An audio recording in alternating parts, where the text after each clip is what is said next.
Tuan-tuan muslimin muslimat, hadirin hadirat yang dirahmati oleh Allah Subhanahu wa taala sekalian. Ayat yang kita baca pada malam ini surah Ali Imran, ayat yang ke-103 ini, 104 105 ialah merupakan menjadi asas kepada umat manusia untuk bersatu.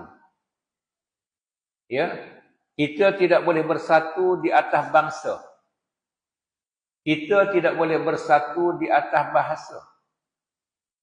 Kita tidak boleh bersatu di atas warna kulit. Tetapi kita boleh bersatu di atas satu akidah.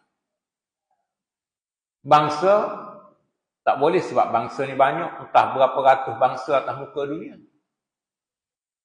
Warna kulit, macam-macam warna kulit. Tak sama, nak satu macam mana? Nak satu di atas satu bahasa, bahasa pun tak sama. Macam mana kita nak bersatu? Maka Allah Ta'ala mengajarkan kepada kita pada malam ni yang kita baca ini, yang mana wahyu ini turun kepada Nabi kita sallallahu alaihi wasallam. Ya, jarak daripada kita lebih daripada 1000 tahun. Inilah asas kesatuan, kepaduan, ukhuwah Islamiah, dan ia merupakan dasar yang mana-mana manusia pegang, jin pegang dan dasar ini, maka dia akan selamat, berjaya dunia dan akhirat, iaitu berpegang dengan tali Allah, yakni agama Allah.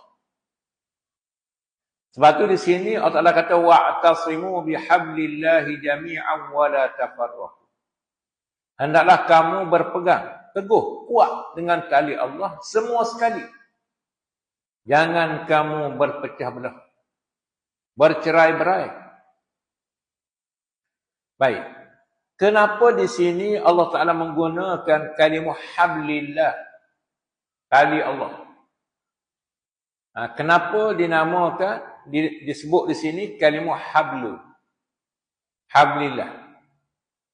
Al-Imam Al-Baghawi rahimahullah ta'ala menyatakan bahawa al-habl